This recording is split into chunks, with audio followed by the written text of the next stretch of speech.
গত কয়েক ঘন্টা ধরে সামাজিক যোগাযোগ মাধ্যমে একটি খবর দাবানলের মতো ছড়িয়ে পড়েছে। ইনকিলাব মঞ্চের মুখপাত্র শরীফ ওসমান হাদী আর নেই। তবে ইনকিলাব মঞ্চের পক্ষ থেকে আনুষ্ঠানিকভাবে জানানো হয় তার মৃত্যুর সংবাদটি গুজব।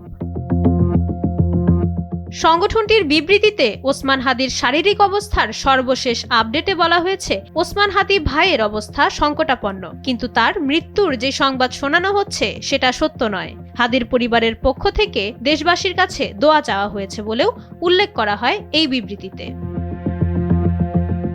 উন্নত চিকিৎসার জন্য ওসমান হাদীকে এয়ার অ্যাম্বুলেন্সে করে সিঙ্গাপুরে নেওয়া হয়েছে। চিকিৎসকরা সর্বোচ্চ চেষ্টা করছেন। জীবন মৃত্যুর এক কঠিন সন্ধিক্ষণে দাঁড়িয়ে আছেন এই তরুণ নেতা। মাইশা মালিহা, সময়ের আলো।